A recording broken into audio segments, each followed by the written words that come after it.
Bonjour à tous, je suis ravi de vous retrouver pour une nouvelle émission de Lundi Sport. Regardez ce qui vous attend. Elle a décroché son billet pour les Jeux Olympiques de Tokyo avec l'équipe de France de basket 3-3. La Calédonienne Soana Lucé est avec nous depuis la métropole où elle s'est remise au boulot pour être encore plus performante. Nous parlerons avec elle de cette échéance qui arrive et de sa carrière pro en tant que joueuse de basket. Et pour les Cagous d'ailleurs, page exceptionnelle avec tous les résultats des championnats d'Europe d'athlétisme handisport. Nos Cagous ont brillé. Ils ramènent 10 médailles sur les 30 de l'équipe de France. Je vous donnerai tous les résultats. Salut Soana, est-ce que tu m'entends bien? Oui, je t'entends bien. Alors c'est la première fois que le basket 3-3 est aux Jeux Olympiques. L'occasion de rentrer dans l'histoire, Soana. Oui, franchement c'est incroyable, c'est indescriptible et honnêtement, je réalise pas encore. C'est un rêve de participer aux Jeux Olympiques?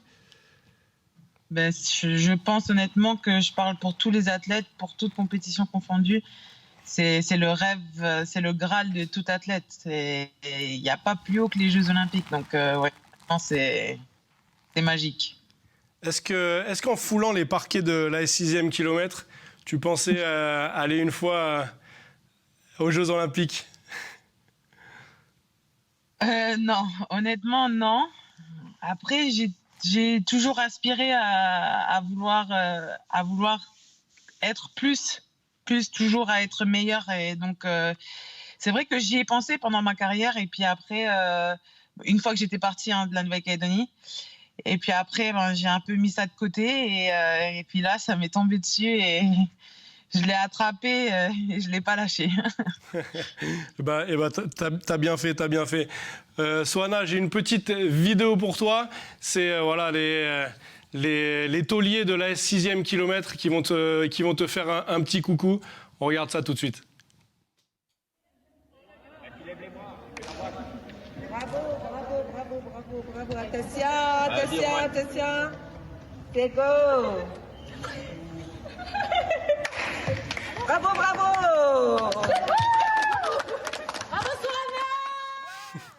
Bravo à Soana, la nouvelle génération. Et ça me fait chaud au cœur. Merci beaucoup. Alors, qu'est-ce que ça représente pour toi, la 6e?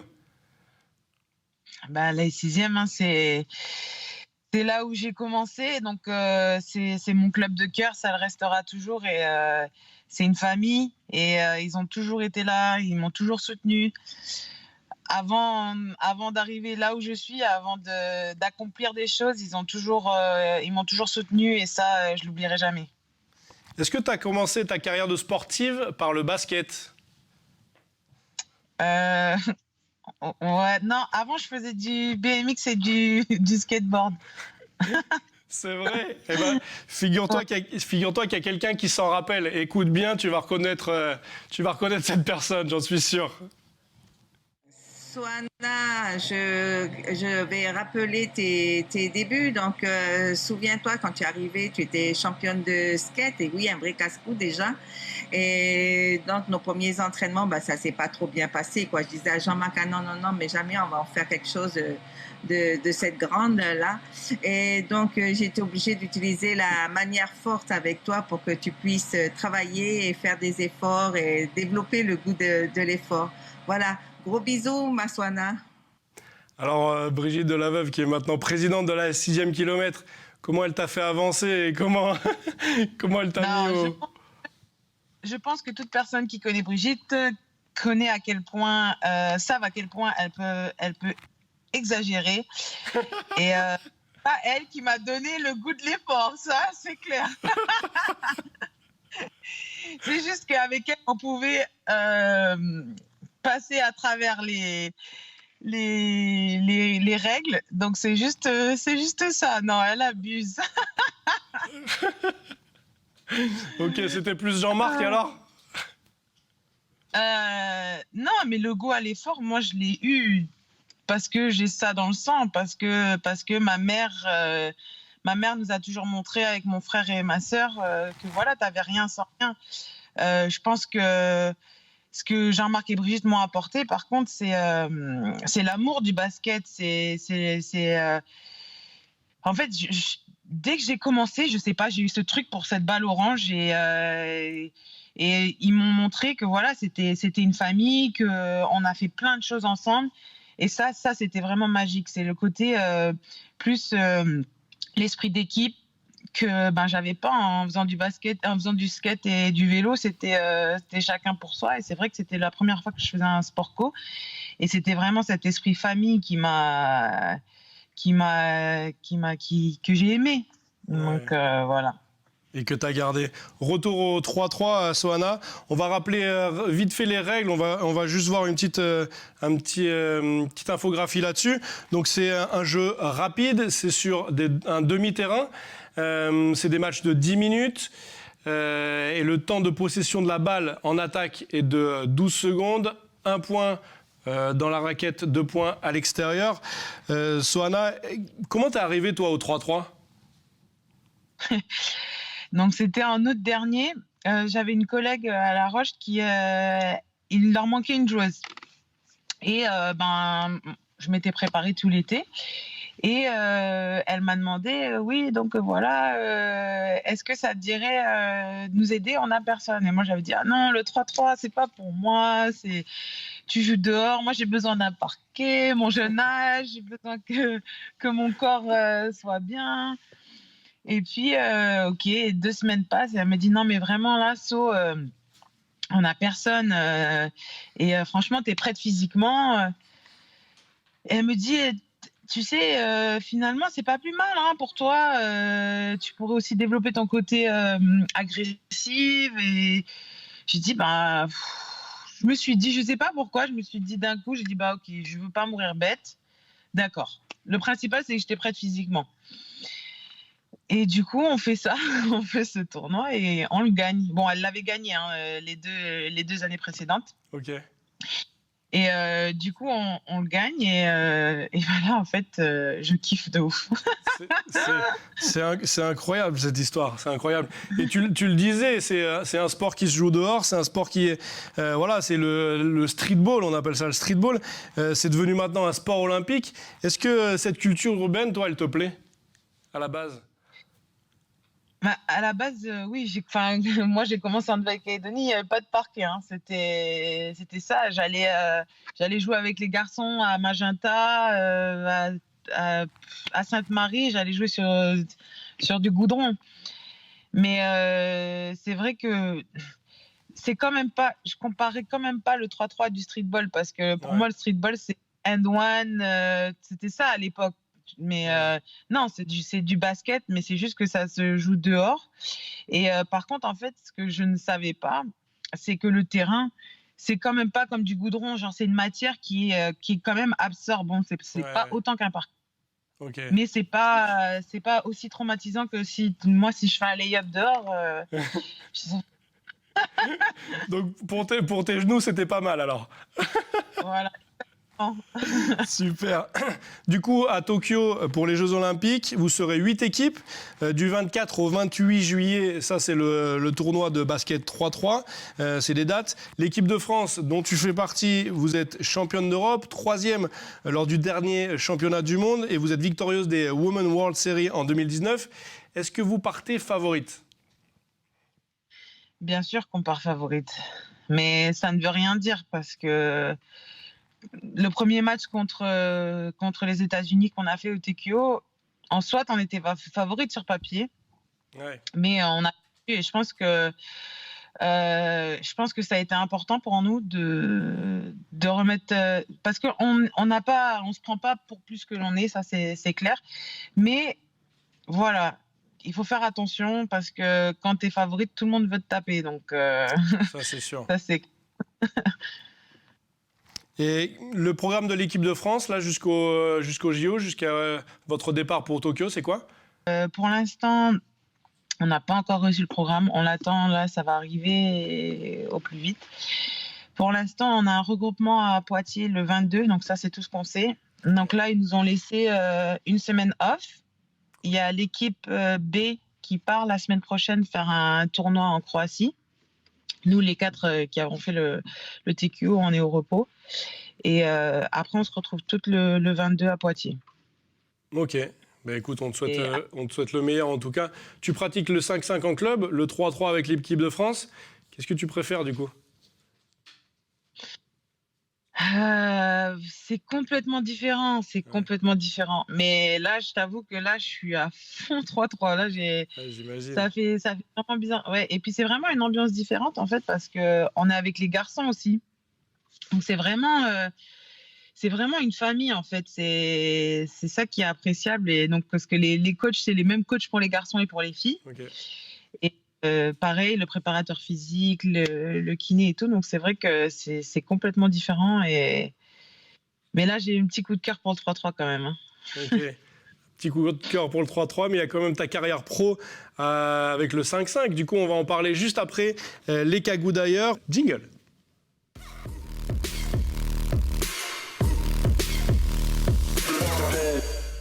Retour sur les championnats d'athlétisme handisport qui avaient lieu en Pologne avec de très très bonnes nouvelles de nos cagous. Écoutez plutôt, la France se classe 5e nation avec un total de 30 médailles dont 10 pour les athlètes du pôle France de Nouméa. Vous le voyez, les 6 athlètes calédoniens qui ont remporté à eux 6 10 médailles. Et on commence avec nos stars du fauteuil, course fauteuil. Regardez cette course, vous allez la voir dans les conditions du direct en anglais. Le 100 mètres T53 dans laquelle sont engagés Pierre Fairbank, numéro 6 à l'extérieur, et Nicolas Brignon, numéro 3 à l'intérieur. Regardez. Nicolas Brignon, Pierre Fairbank of France. 7. Away first time, good start by Gritsenko, good start by Fairbank, better start by Fairbank, and the Frenchman is gliding up now, and he's set to retain his European title. Pierre Fairbank looking very, very strong, and he's going to win it too. 15.48, it's a France 1-2. Fairbank wins it, Brignon is second, and Gritsenko gets the bronze for Russia. 15.48. It's quite a bit shy of his season's best, but still, it's a champion record, beating the mark of Mickey Bushell in Swansea. Médaille d'or pour Pierre et médaille d'argent pour Nicolas qui ne vont pas s'arrêter là pendant ces championnats d'Europe. 3 médailles d'or pour Pierre Fairbank qui en 15 secondes 48 sur 100 mètres pose un nouveau record des championnats. Mais il s'impose également sur 400 et sur 800 mètres.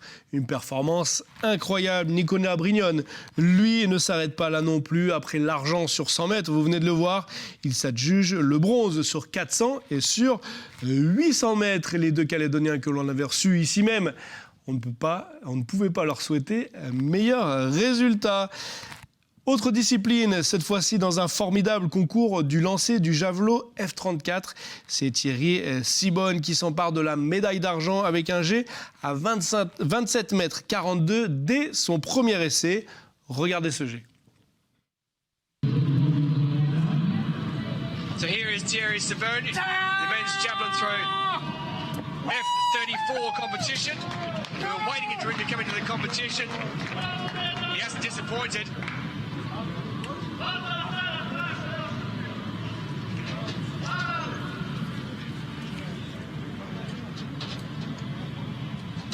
Paralympic champion all the way back in 2000. He's defending champion in this.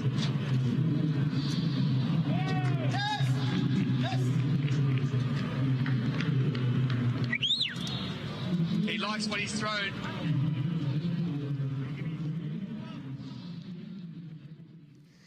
Une très belle médaille d'argent pour Thierry. Et toujours en javelot, mais cette fois-ci en catégorie T44 à 17 ans. Félicien Siapo décroche une médaille de bronze sur le concours de lancer de javelot T44.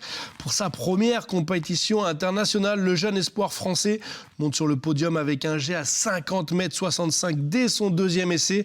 Le plus jeune de l'équipe de France a montré qu'il faudra compter sur lui. Une image également de Rose Vendégou au concours du lancer du poids F41. Rose monte sur la 3e marche du podium avec un 4e G mesuré à 7,25 m. Médaille de bronze donc pour Rose au poids. Autre médaille de bronze, c'est celle de Marcelin Waliko au javelot. Le Calédonien voit son 5e essai comptabilisé, un G à 37,49 m qui lui permet de ramener une nouvelle médaille à l'équipe de France. Regardez se lancer.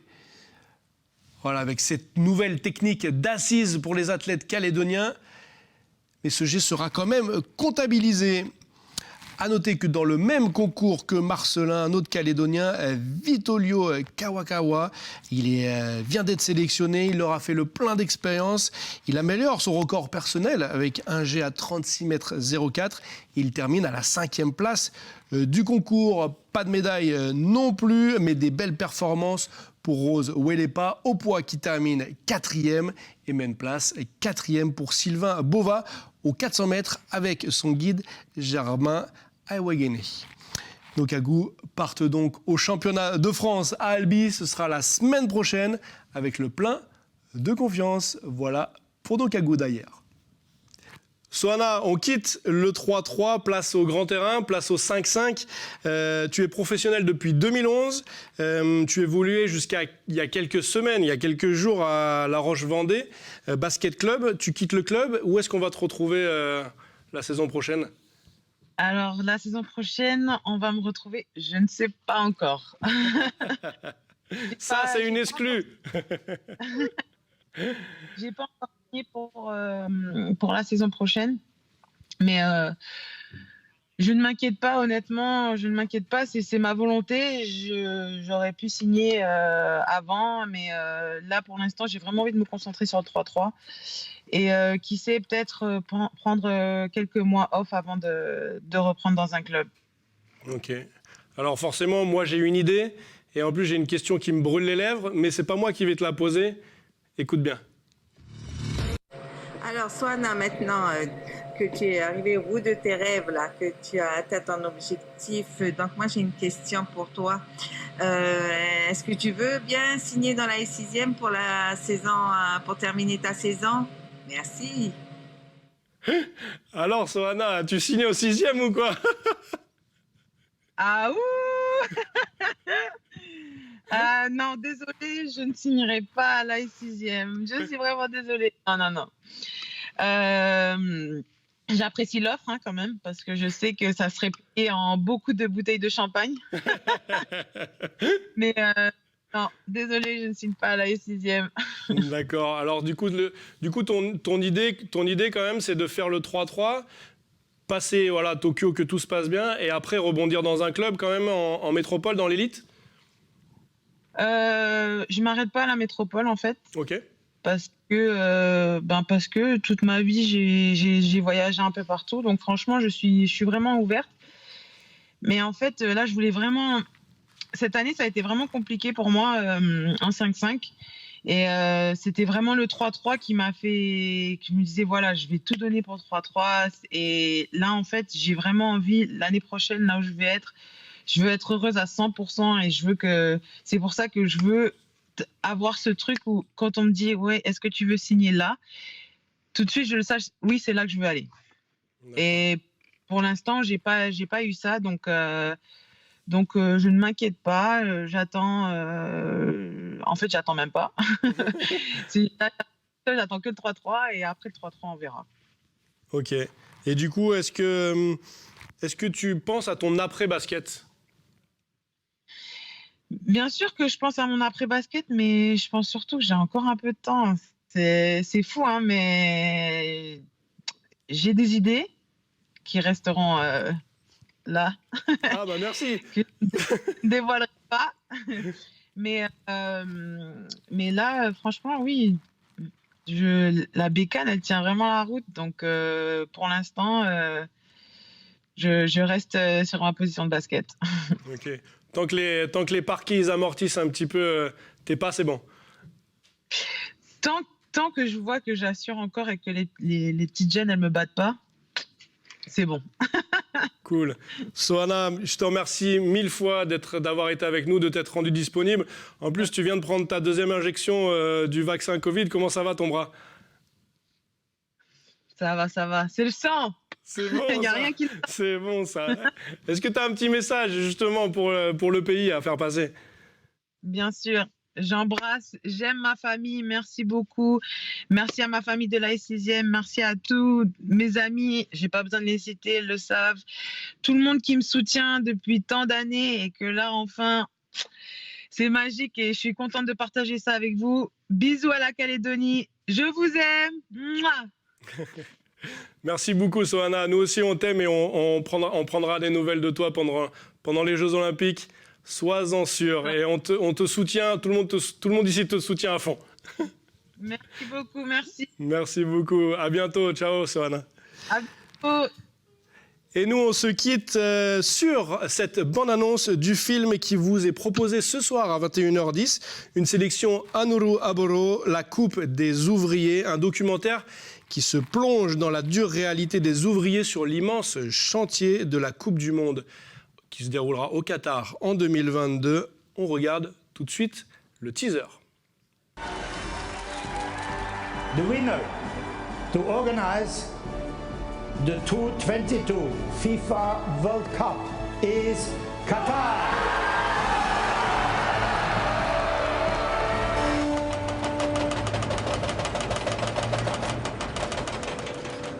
You know, I used to follow football. All my movement is about football, how to get some club to play outside. I met this agent in Ghana who told me he has a company from Qatar who is recruiting some workers.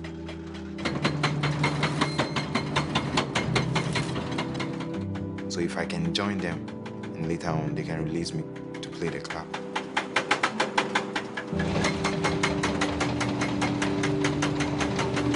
The agent asked me to pay $1,500. It's a lot of money in Ghana.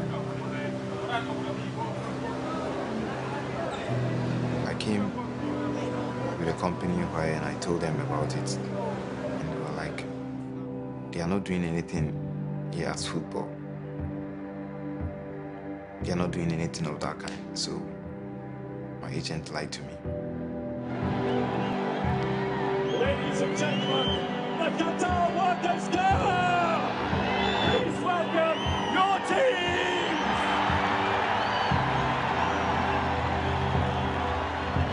But I thought that maybe we will also be considered as not at work, as maybe as footballers. That was my goal.